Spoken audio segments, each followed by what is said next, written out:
Este es el ejercicio 552, mismo libro, Microelectronics, Circuit Analysis and Design de Donald Niemann, cuarta edición. Este es el 552. Aquí tenemos un circuito y dice el ejercicio que hay que considerar beta igual a 125. Inciso A, hay que determinar el punto de operación, corriente de colector y voltaje colector emisor. También hay que determinar el punto de operación, hay que dibujarlo, hay que dibujarlo en la recta de carga. El inciso B dice que si las resistencias R1 y R2 varían 5%, más o menos 5%, hay que determinar el rango para la corriente y para el voltaje. Hay que graficar los puntos de operación que se pueden obtener con esa variación sobre la recta de carga.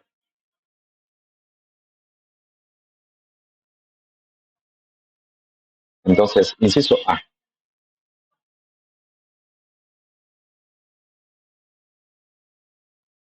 Hay que determinar el punto de operación. A ver, el circuito tiene un transistor bipolar NPN. El colector y el emisor son N y la base es P.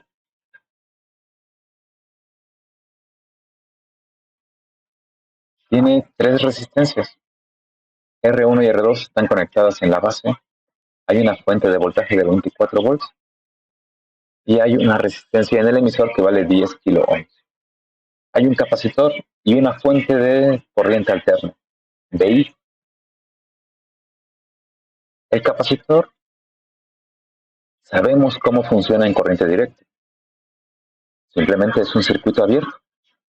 Entonces, no importa la fuente de señal VI. En este caso, simplemente es como si no existiera en el dominio de la corriente directa. No existe. Entonces, podemos simplemente ignorarlo. Tenemos entonces transistor, tres resistencias y una fuente de voltaje de 24 volts.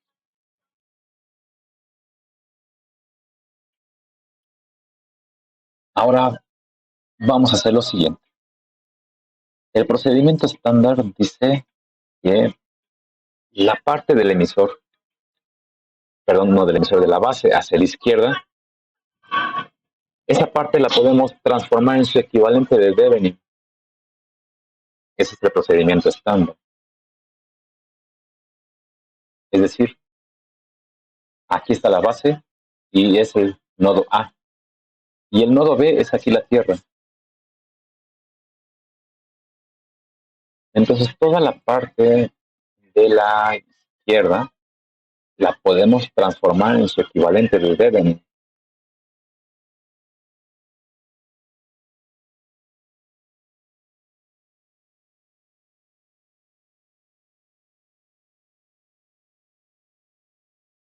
Entonces, aplicando el teorema de Thevenin, podemos tener lo siguiente.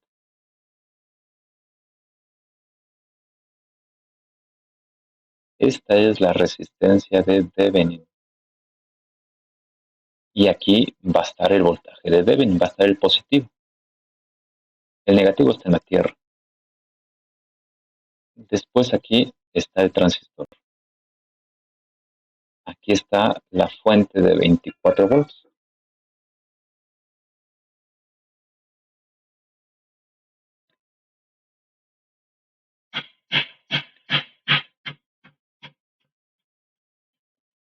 Y tenemos también la resistencia del emisor aquí. Y finalmente tenemos la Tierra. Esta es de 10 kilo ohms. Entonces así está el circuito equivalente.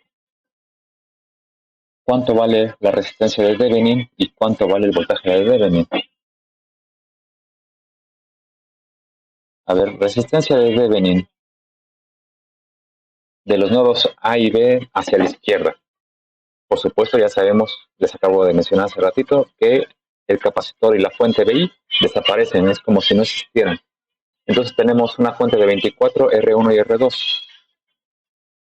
Entonces para la resistencia, la fuente de 24 volts se hace cortocircuito, se reemplaza por un cortocircuito y queda R1 y R2. y quedan en paralelo.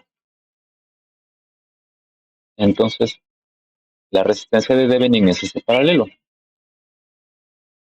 Esto es 58 en paralelo con 42. ¿Y cuánto es eso?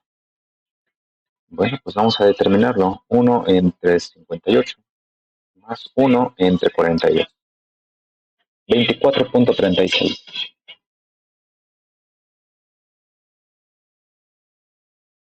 Estos son kiloohms. Eso es lo que vale la resistencia de Thevenin.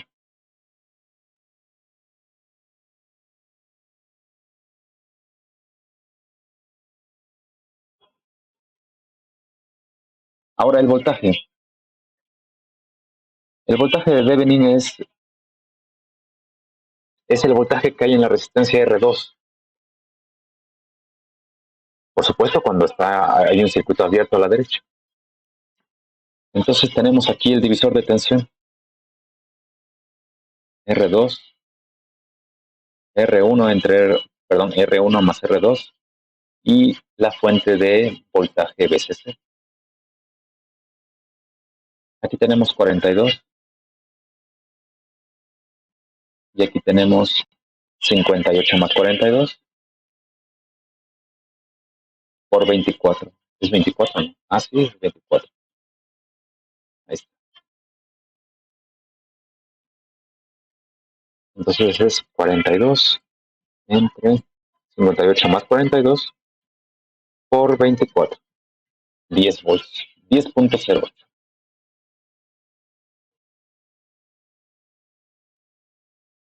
Ahí tenemos el voltaje equivalente de Thevenin.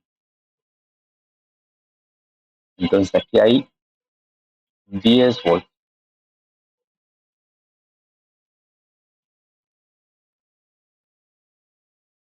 Y ahora podemos ver lo siguiente, que aquí se forma una malla. Esa malla es la malla base emisor.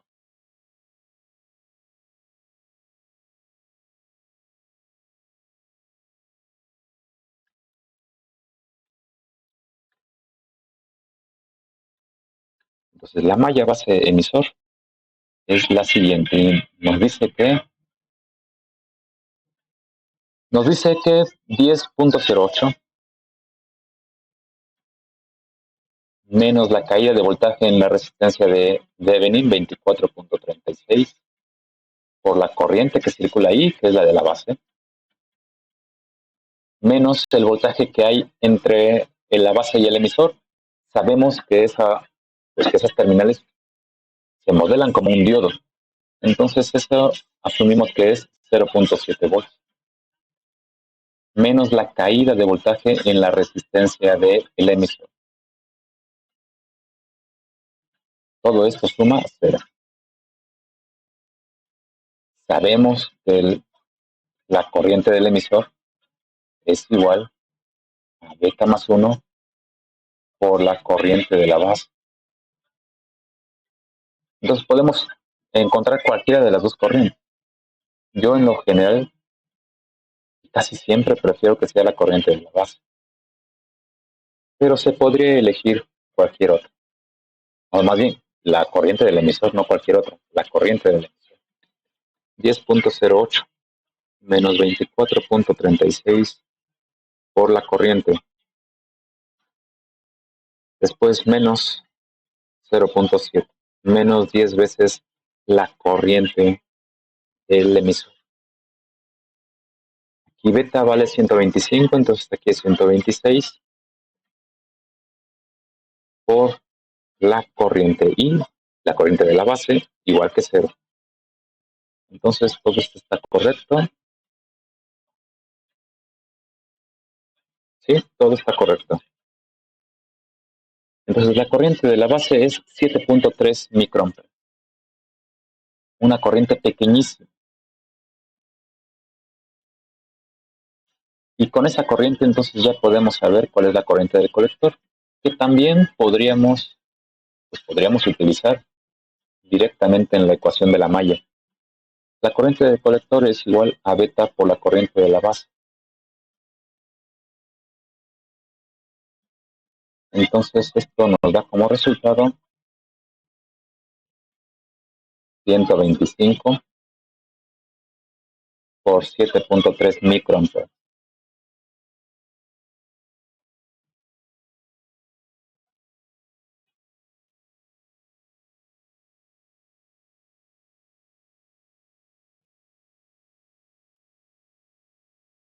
Esto da 0.9125.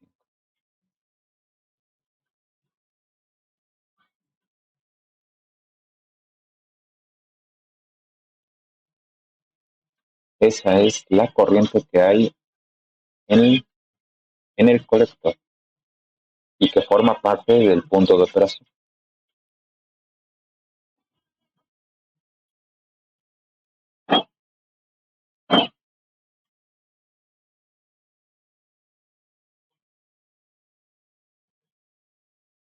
Ahora la otra malla, la malla que involucra a las terminales del colector y el emisor. Esa malla nos va a dar el otro parámetro del punto de operación, la otra coordenada. Entonces aquí tenemos 24 volts en la malla. A ver, vamos a poner la malla. La malla es esta trayectoria hasta la Tierra. Entonces son 24 menos el voltaje entre el colector y el emisor. El subíndice Q es para reafirmar que ese valor pertenece al punto de operación. Y luego 10 veces la corriente del emisor. Entonces aquí podemos poner 0.91,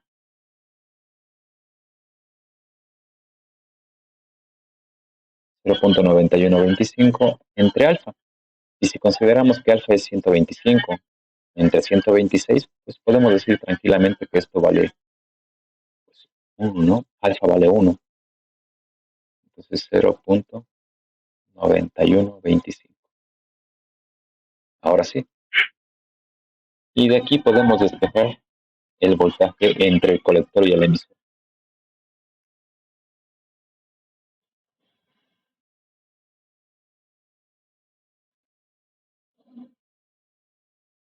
Entonces tenemos 24 menos 10 por 0.9125.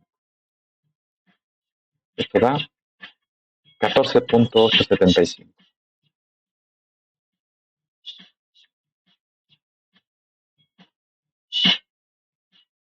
Esos son volts.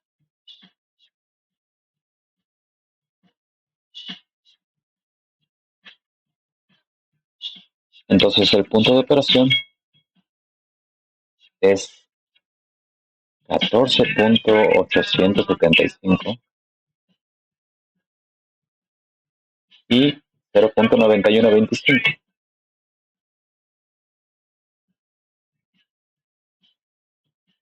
Ese es el punto de operación.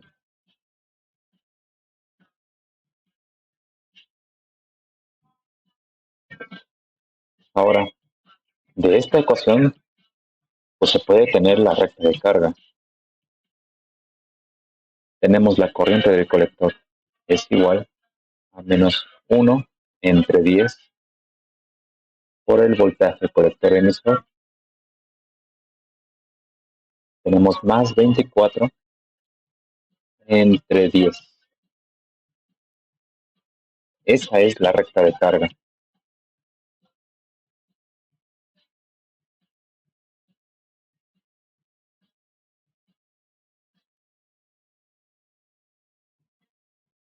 Recta de carga. Ahí está.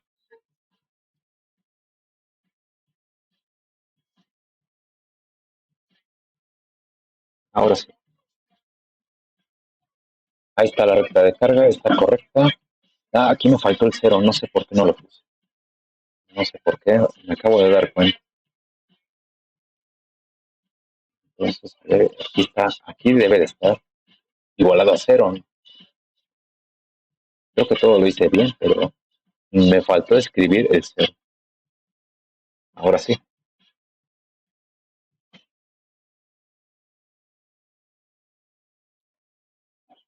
Ahora, ¿qué es lo que falta? Hacer la gráfica. Bueno, voy a graficar de una mejor manera porque en el anterior mi gráfica estuvo toda fea. Entonces voy a graficar esto.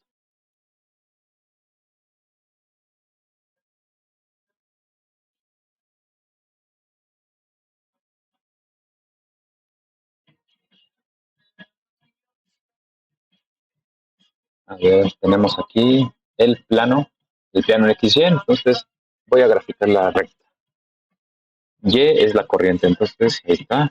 Y juega el papel de la corriente, menos X entre 10 más 2.4. ¿Sí? Ahí está.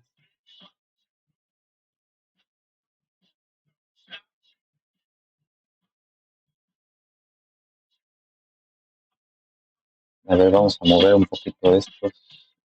Este,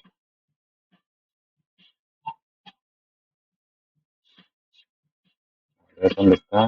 No, no está. Entonces, ¿dónde?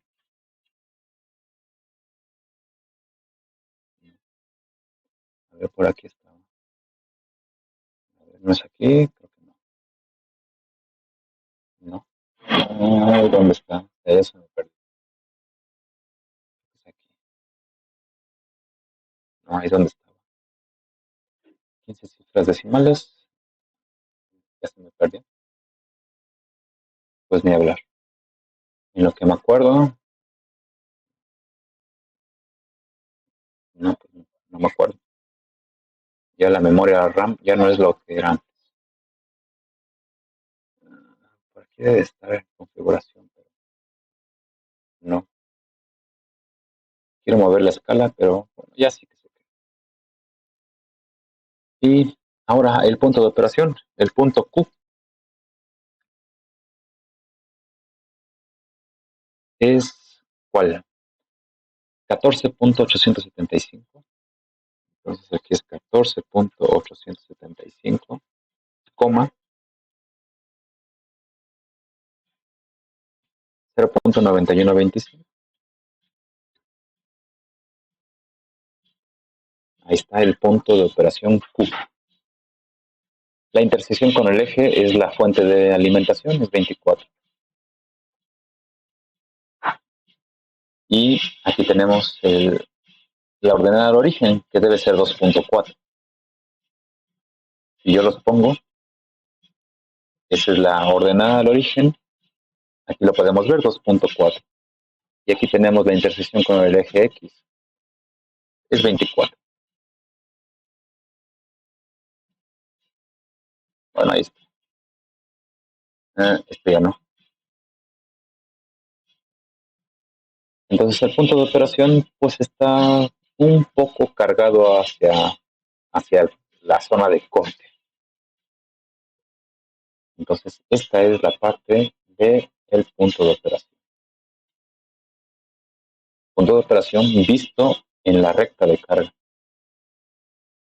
Simplemente aquí voy a copiar esta parte y la pego en donde corresponde. ¿Y donde corresponde? Pues por aquí.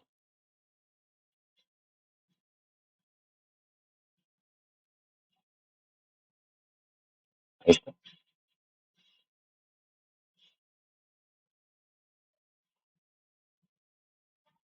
Esa es entonces pues la gráfica de la recta de carga y el punto de operación. A ver, siguiente ejercicio. Este ya está resuelto. Ahora este es el 553. ¿Y qué hay con este? Aquí hay que determinar el inciso A, corriente de base. A veces también tiene el punto de operación, tiene la Q, perdón, para indicar que también es punto de operación. Corriente de colector y voltaje del colector emisor para beta igual a 80. El inciso B dice que cuál es el porcentaje de cambio en la corriente de colector y voltaje del colector emisor si beta es ahora 120. Esto de variación de beta es muy común. En el ejercicio anterior también se pide hacer algo así, aún así yo ya no lo quiero hacer. Es el inciso B. Dice que R1 y R2 cambian y cómo es que esos cambios en resistencia impactan en el cambio en Q. Yo lo dejo para los observadores de este video que terminen esa parte o que lo hagan. Pero es muy común. ¿Por qué razón? Porque las resistencias tienen una tolerancia. Una resistencia de 1 kilo ohm no es de 1 kilo ohm. Tiene ahí más o menos un porcentaje de error, una tolerancia. El transistor también tiene su tolerancia. Y en este ejercicio el propósito es explorar cómo el punto de operación cambia ante una incertidumbre o ante un cambio, en este caso, de beta. Beta es de 80, es su valor nominal, pero por alguna razón, generalmente la temperatura, beta aumenta a 120. ¿Cómo es que ese cambio se refleja en el punto de operación? En cursos avanzados, en cursos avanzados de electrónica, se estudia la estabilidad de las polarizaciones. Todavía no llegamos a ese punto de electrónica avanzada, pero podemos explorar este cambio. Entonces vamos a resolver. Este sí lo vamos a resolver completo. Solución. Y vamos a poner inciso A.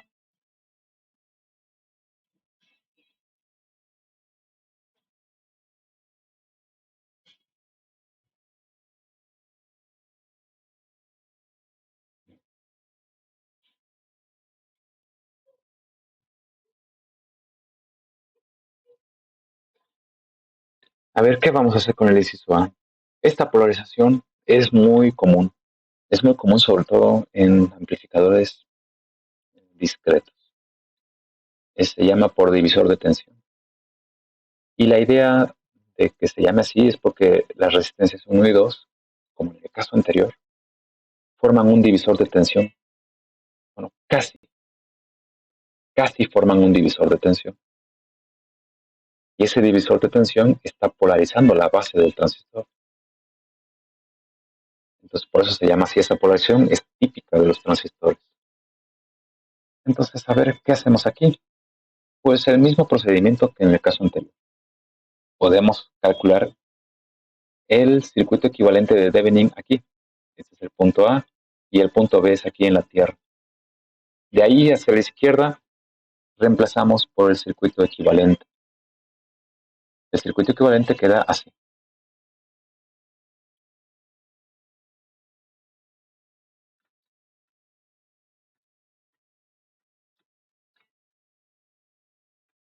Entonces, aplicando el teorema de Thevenin,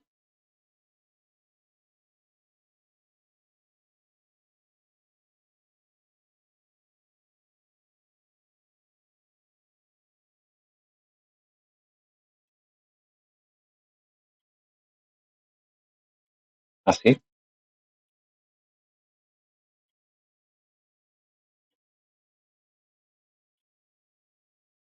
esta vale 1 kilo ohm.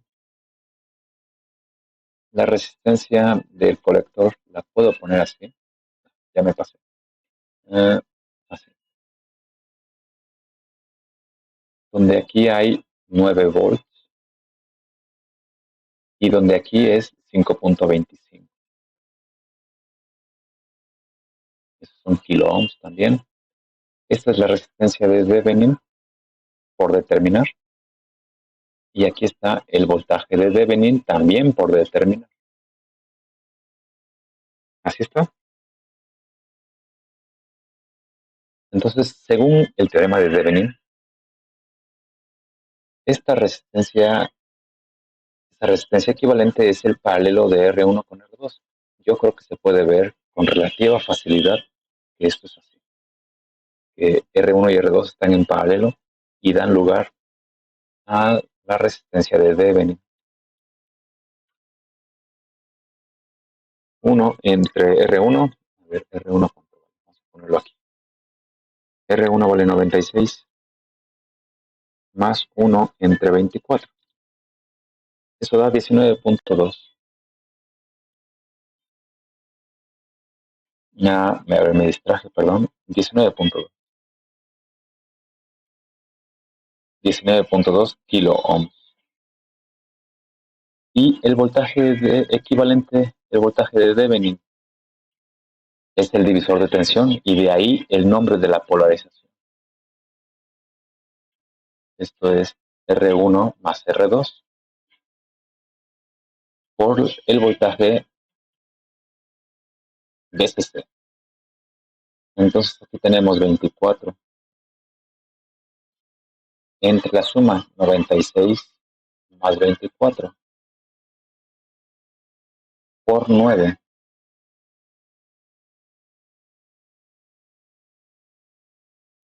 Entonces aquí tenemos 24 entre 24 más 96 por 9, 1.8 voltios.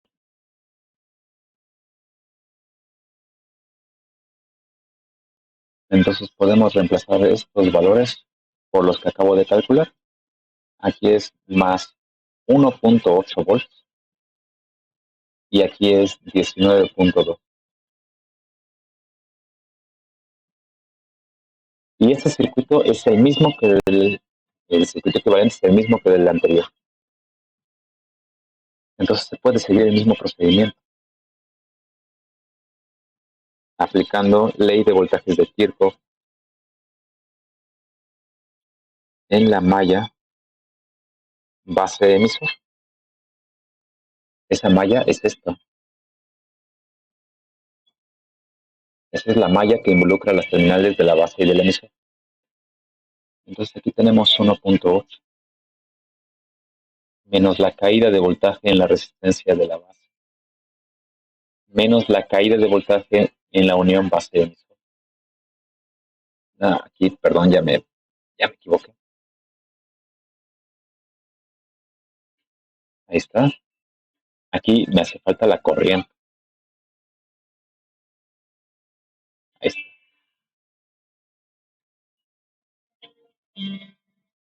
Y la caída de voltaje en la resistencia del emisor. A ver, aquí es resistencia a 1 kilo ohm por beta más 1 por la corriente del emisor. Perdón, corriente de la base. Y todo eso suma 0. Beta es valor de 80, entonces aquí yo tranquilamente puedo poner 81. Bueno, 80 más 1. Ahora sí. Vamos a dejar que la calculadora lo haga. 1.8 menos 19.2 por la corriente, menos 0.7 menos 81 por la corriente, igual que 0. Esto da, pues, yo lo puedo redondear. 10.98 son microamperes. Yo lo voy a redondear. Eso es 11. Entonces la corriente de la base es igual a 11 microamperes.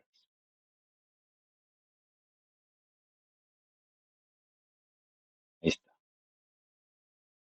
A partir de ahí se puede obtener las dos corrientes que se piden, corriente de colector y corriente de emisor.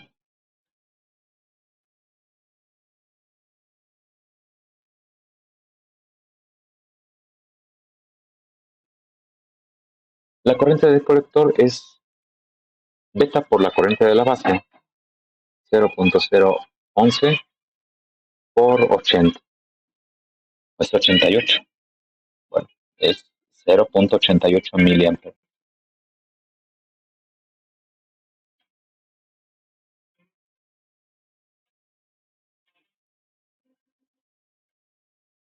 Y 0.88 más 0.011 da 0.89, que es la corriente del emisor.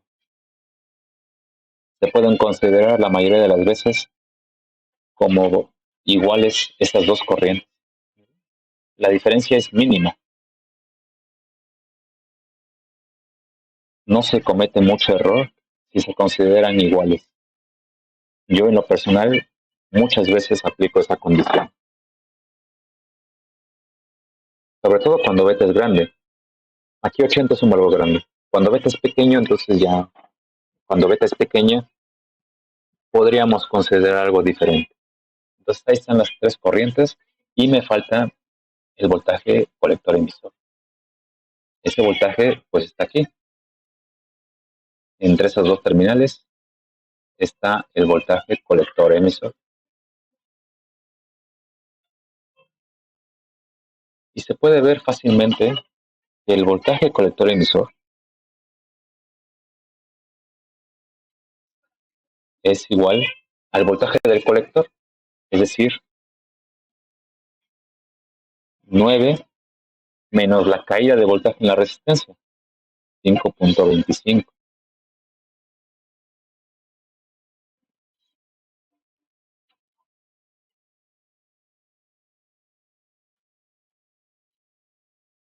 Por la corriente es 0.88. Ese es el voltaje del colector, menos el voltaje del emisor. El voltaje del emisor es la caída de voltaje, es igual a la caída de voltaje en RE, 1 por la corriente del emisor.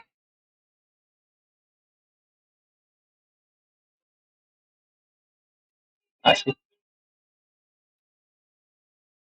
Entonces aquí tenemos 9 menos 5.25 por 0.88 menos 0.89, 3.5. 3.5 volts. Este es el voltaje colector emisor.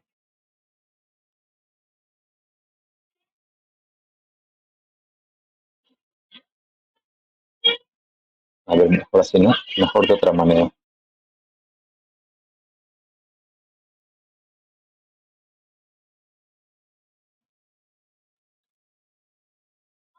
El punto de operación es Q.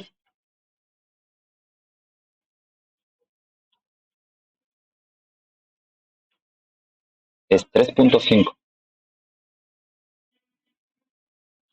y 0.88.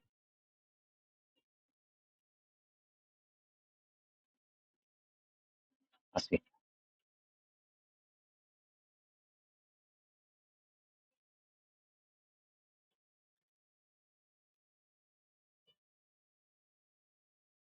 Ahí está entonces el punto de operación.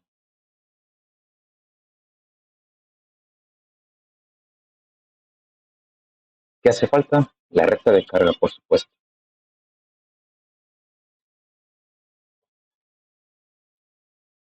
Entonces la recta de carga es la siguiente. Esta la podemos poner aquí. Esa recta de carga sale de la malla que involucra el colector y el emisor, que también es esta misma. Y vamos a escribirla. A ver, la voy a escribir aquí. Esta recta es la corriente del colector, es como variable, es variable dependiente. Y luego aquí tenemos menos 1 entre las dos resistencias, la del emisor y la del colector. En este caso es 5.25 y 1 por el voltaje colector emisor. Y luego más la fuente de alimentación, 9 entre la suma de las resistencias. Esto simplemente se deduce pues de la malla que está ahí, aplicando la ley de las leyes de Kirchhoff, la ley de Kirchhoff de voltajes en esa malla. Y de ahí se despeja la corriente y se llega a esta expresión de la recta. Es la forma general de la recta, de una recta, perdón.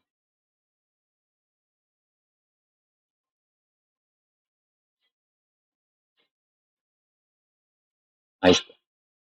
Esa es la recta de carga. ¿La puedo dibujar? A ver, déjenme poner este plano. Esta mi graficadora. Bueno, no mía, pero la que estoy utilizando. A ver, vamos a poner un circuito nuevo.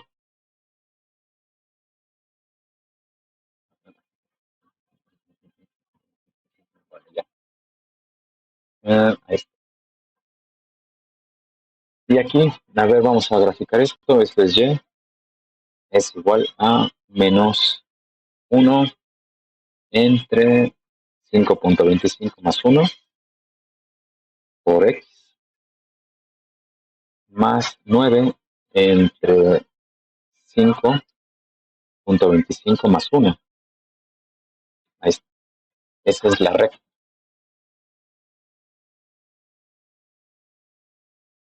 La intersección con el eje vertical es la ordenada del origen, es 1.44. Esa es la corriente máxima que este circuito de polarización le permite al transistor. Esa es la corriente máxima en este circuito, 1.44 miliamperes. Y el otro punto es aquí en 9. Ahí está. Es la intersección con el eje X. Y el punto de operación es el punto Q.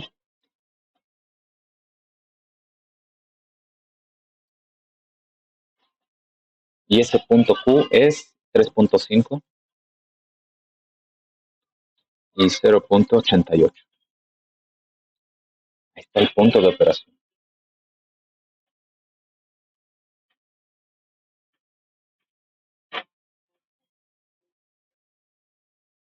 Entonces aquí está punto de operación.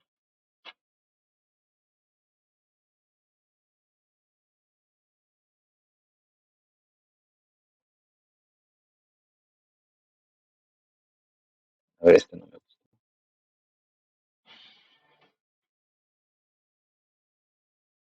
Ahora sí.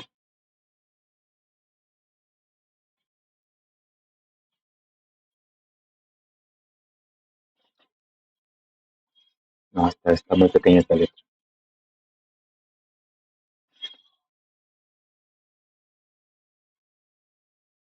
Corriente de colector de saturación.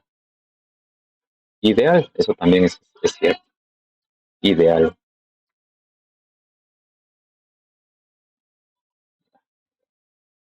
Parece que no puedo escribir. No me gustó. Mejor así. Corriente de colector de saturación. Es la corriente máxima que el circuito le permite al transistor. Ideal, también eso es cierto. Ese es el punto de operación.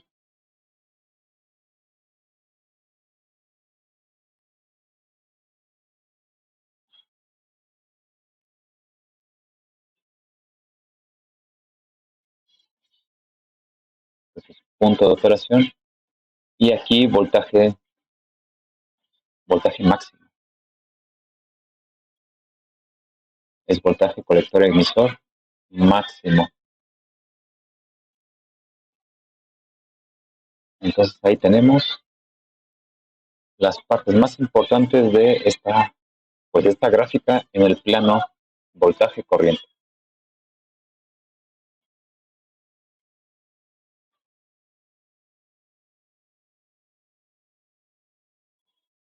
Lo podemos pegar aquí a la derecha.